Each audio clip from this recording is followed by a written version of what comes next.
We have a problem of equity and inclusion. That's not just an economic and social one. Often it's also a cultural and political one as well. We have a problem and challenge of green transition. We have the challenge of figuring out what our next global order is going to look like. My worry is whether we're going to go back to old ways and simply restate our problems, sort of trying to solve the previous century's problems. Welcome to the UNESCO Inclusive Policy Lab and our Policy Nerd podcast. This is the place where top figures come to talk data and solutions that would reset us along a more fair and smart path. Today we have a high-level episode. The host is Gabriela Ramos, UNESCO's Assistant Director General for Social and Human Sciences. The guest is Professor Dani Rodrik of Harvard. He's the visionary who predicted the downsides of unfettered globalisation and has now turned his attention to matters of equity, inclusion, and resilience.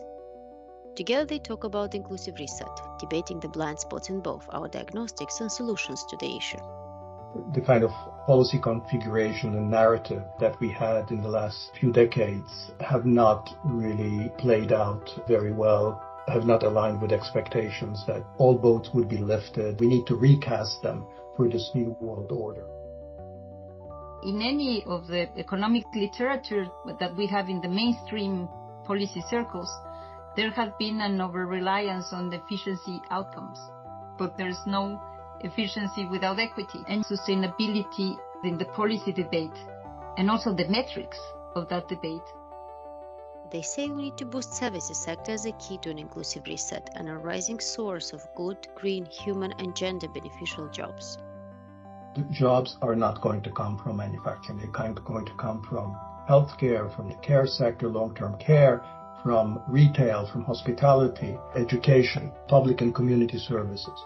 Germany, Japan, South Korea have actually increased the share of manufacturing in GDP at constant prices. None has managed to stop the decline of manufacturing employment as a share of total workforce. The future version of industrial policy has to focus on the services. Pay attention. They say that services are the future solution across countries. The service sector is a great possibility for developing countries which have much more abundant labor forces, younger labor forces. We would not be advising them to go into manufacturing and then transition into services, but to just go directly and look at how do we boost the service sector.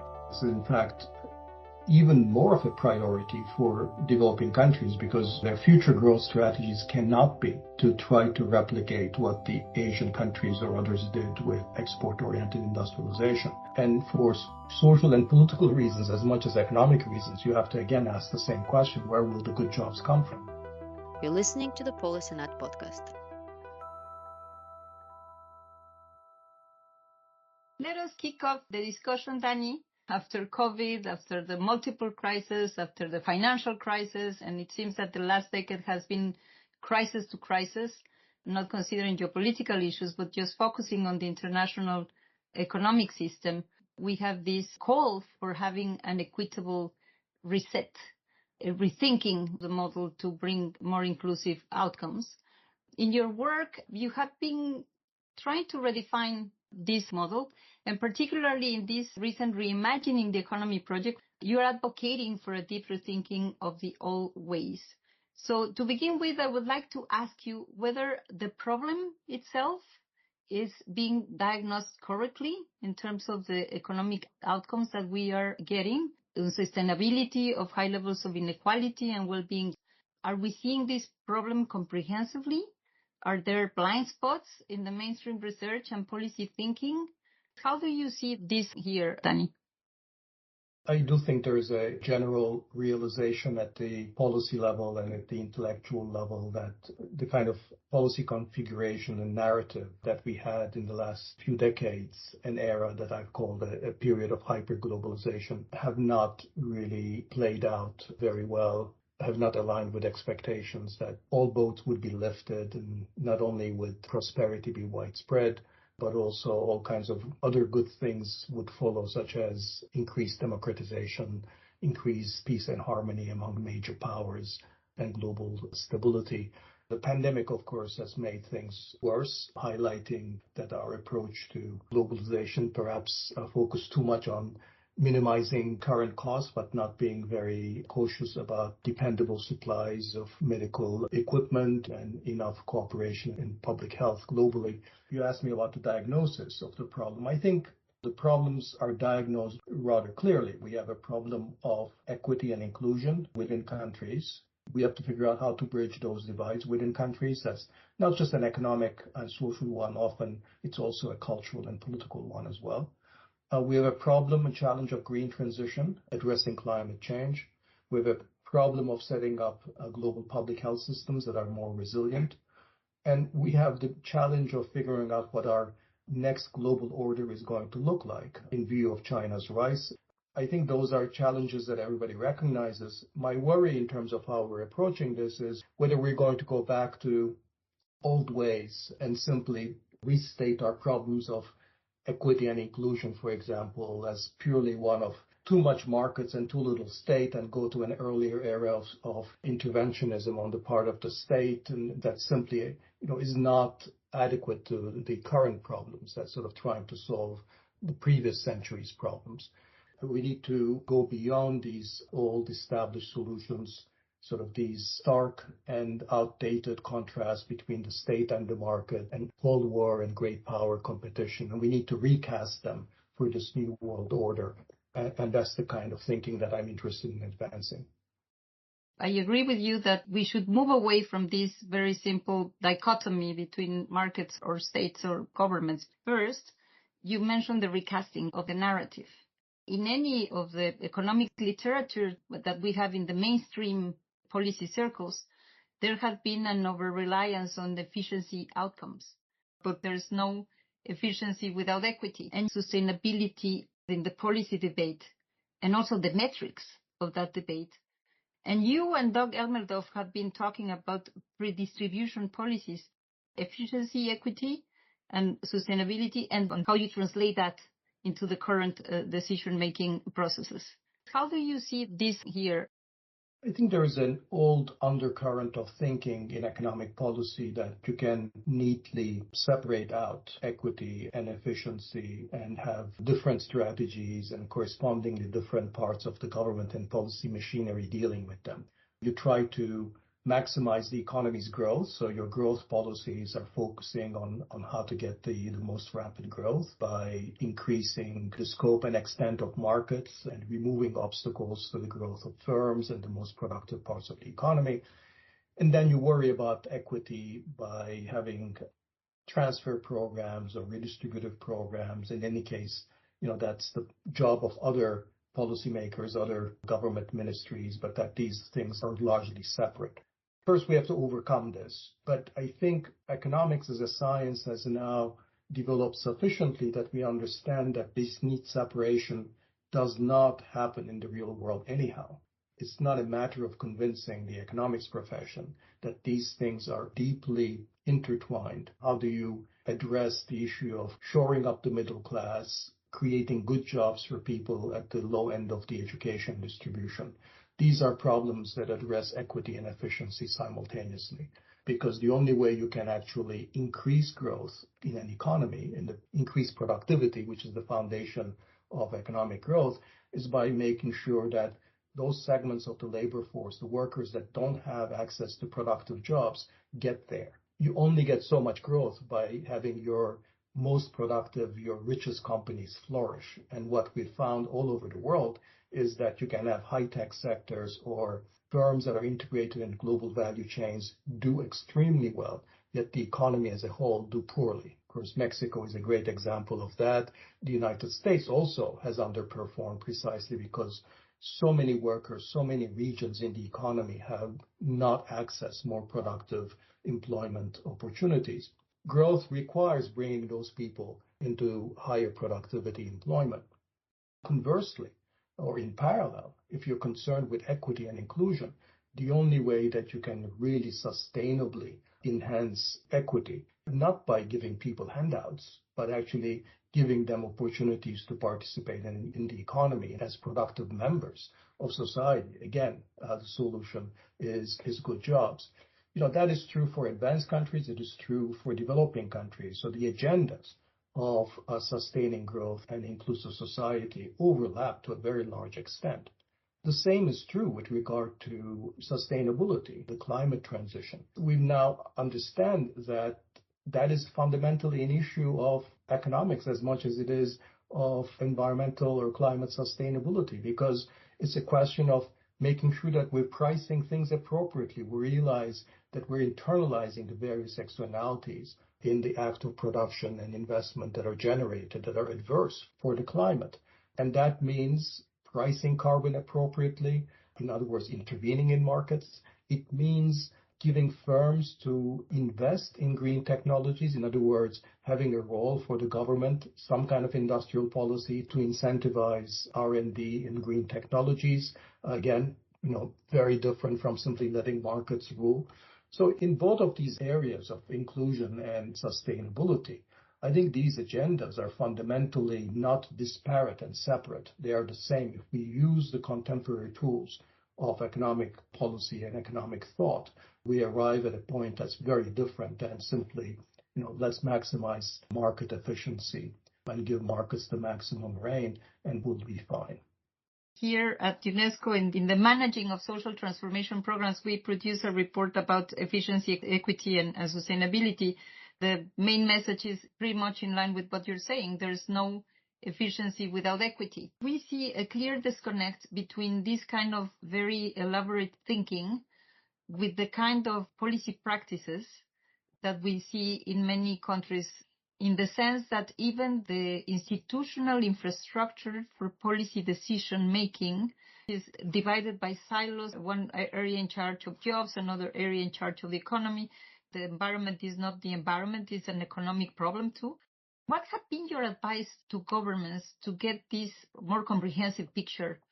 It's important to get the narrative right and our policy mindset right. And I think this is changing. And in some places, changing more than others. Not all the changes necessarily are positive. In the United States, we have a significant transformation of what counts as mainstream economic policy in the Democratic Party. Biden is as centrist and mainstream a Democrat you could have imagined when he was elected. Yet his economic agenda, having come to office, is unrecognizable. We have now extensive industrial policies. We have a very ambitious plan to tackle climate change with green technologies. We have ambitious infrastructure plans. The whole language about how we talk about worker power and bargaining power has changed. The approach to large corporations, tech platforms is changing. There are significant changes, and these are real changes. I think the machinery of government eventually has to adapt to the narrative and the policy mindset. Certainly there are parts of the world that are sort of behind the curve in the sense that they're trying to recreate the kind of context and solutions that worked in the 1980s and 1990s, but aren't really going to work. But it's an uneven process, but I do see enough change that makes me optimistic. Something that you have also suggested that I found quite interesting is how important the service and the care economy is, how undervalued it is, and how much a little bit of investment and better definitions there can really have a triple whammy of jobs, of vulnerable groups, gender. I mean, there are many, many positive. So could you share with our listeners your ideas of creating jobs through the service sector and how would it work? I think this is one of the key areas where our mindset has to change and our understanding of the kinds of industrial policies that we need has to address our existing problems, our contemporary challenges, rather than not replicate strategies of the past. There was the traditional way in which you built a cohesive middle-class society by encouraging good manufacturing jobs. Manufacturing has traditionally been the foundation of the middle class. That's how urban centers grew in manufacturing, with all the sort of allied services that grew around them, created not just more productive opportunities, also became the cradle for the labor movement, the cradle for social democracy, the cradle for building the foundation of the welfare state as we know it. So manufacturing was the fundamental vehicle. Today, manufacturing is simply a sideshow when it comes to creating jobs. And so we have to be realistic. Where will the jobs come from in the next 10, 20 years or 30 years? They are not going to come from manufacturing. Regardless of how much the US manages to friendshore or reshore its supply chains, you might get a lot of investment in manufacturing, can even increase manufacturing value added and output, but manufacturing employment will remain a tiny part of the total job landscape. And it'll be very difficult to increase it. We look at countries that have been very good at maintaining high investment in manufacturing, high levels of output and competitiveness in manufacturing. Look at Germany, Japan, South Korea. Some of these countries have actually increased the share of manufacturing in GDP at constant prices. None has managed to stop the decline of manufacturing employment as a share of total workforce. Right now, in the United States, around 9%. It's below 10%. So realistically, the jobs are not going to come from manufacturing. They're going to come from healthcare, from the care sector, long-term care, from retail, from hospitality, education, public and community services. So this is the reality. If this is the reality, then we are faced with a very different challenge of how we enhance productivity and enhance the quality of jobs in these kinds of sectors. Some of it, without question, will come by enhancing the power of workers to organize and collectively bargain for better jobs.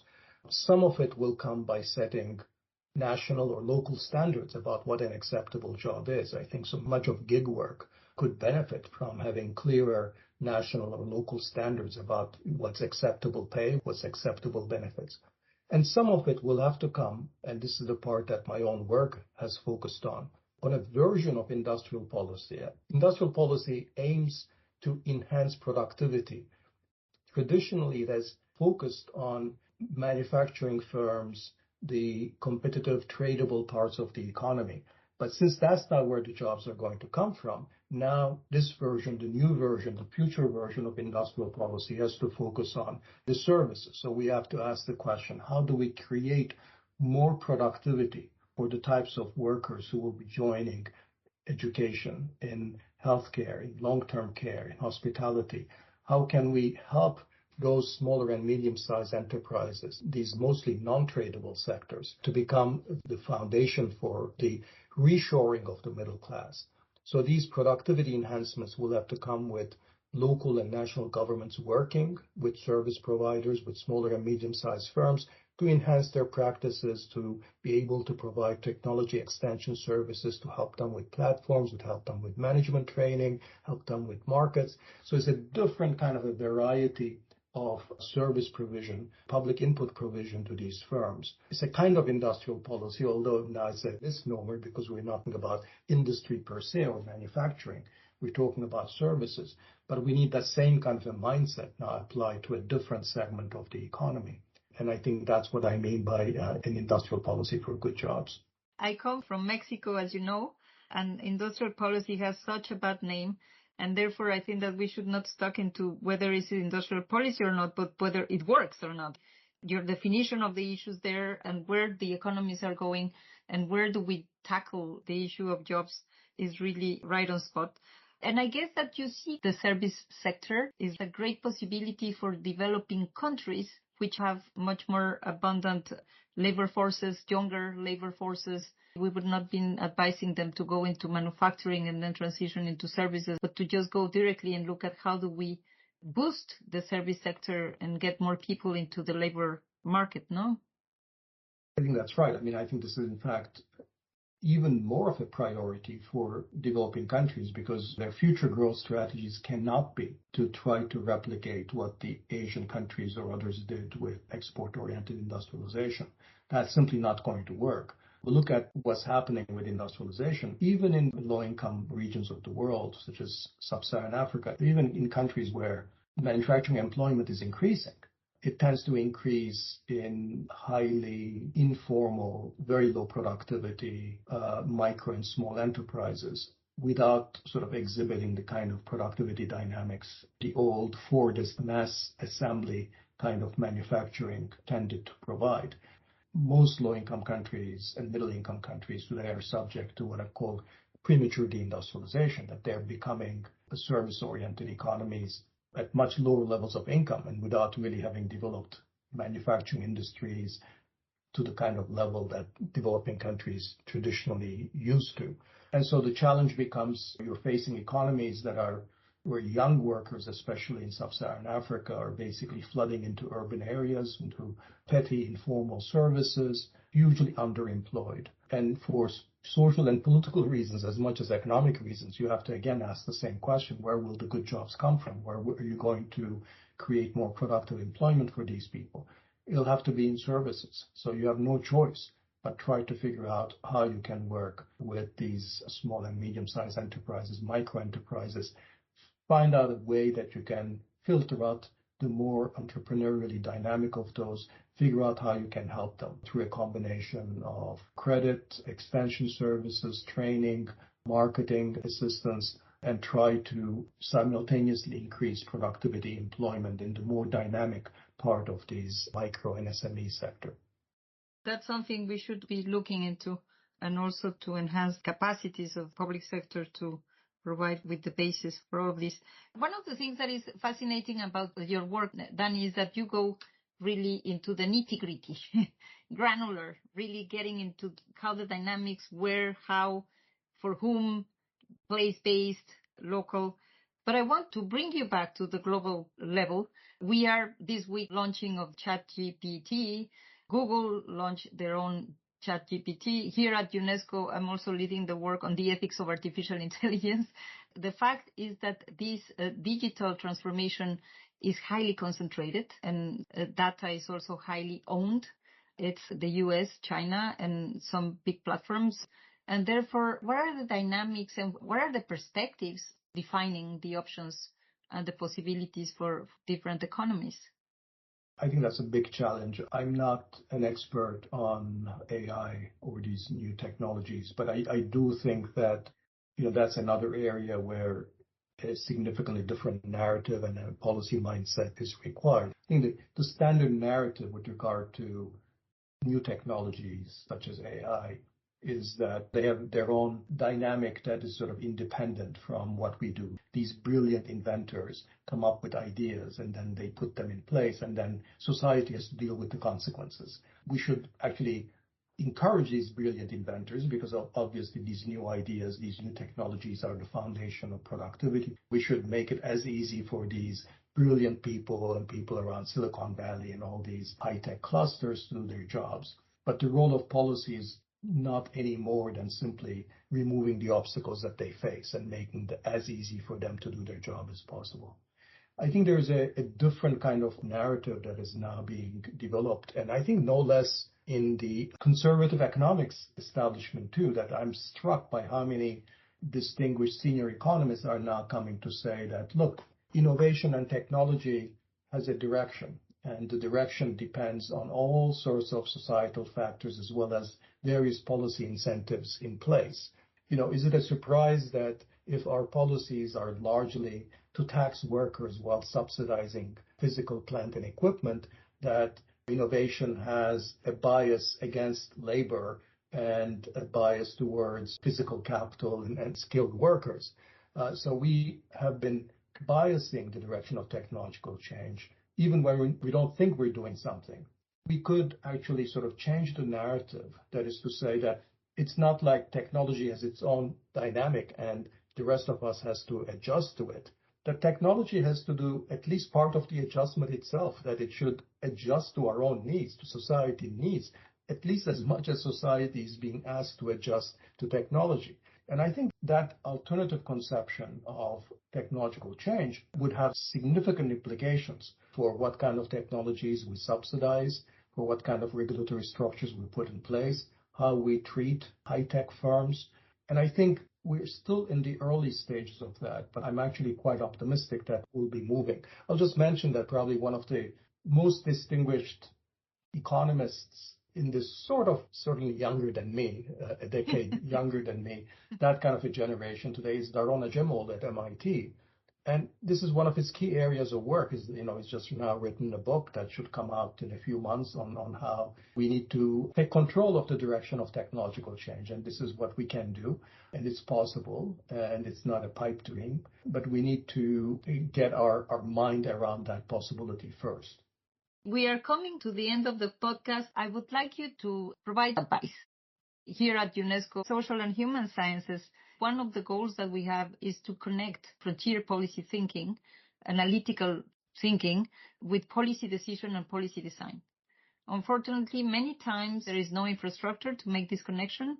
There is no enough investment in science and scientific endeavors to nurture policy outcomes. So how do we put science again core to the policy decision making? I think agencies like UNESCO have a very important role in ensuring that some of these knowledge and scientific gaps are addressed and diminished. I think one aspect of this that I think we often pay too little attention to is that useful knowledge is very context specific. Science and technology is developed in the advanced countries, and even in countries that have significant investments in science and technology, such as middle-income countries like South Africa or Brazil or India, many of the patterns of the kinds of knowledge we invest in are modeled after the needs and the preferences and the context of the advanced countries. I think that's a very important issue to address. Just recently at the International Economic Association, we ran a panel on appropriate technology, and where a number of panelists pointed out how there are huge gaps between the types of problems that are being addressed. One example, that corn is grown all around the world, but the kind of worms or pests for which we have invested in R&D and have patents for predominantly address problems in North America or Europe, whereas the type of environmental pests that are faced in Africa, there are very, very little investment in.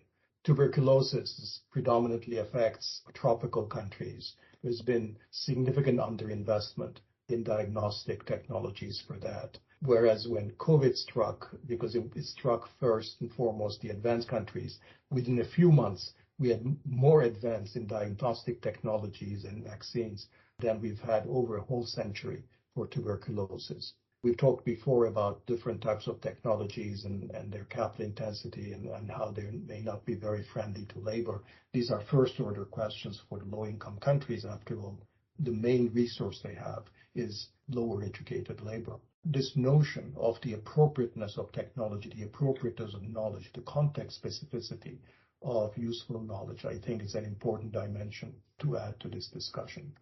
Every single thing that you have mentioned just brought many, many questions that we will be trying to address. I want to thank you. It has been great, Dani. Thank you, Gabriela. It was great to talk to you. We reached the end of this podcast. For more deep debate and data-driven solutions, follow the Policy Nerd podcast on all major platforms.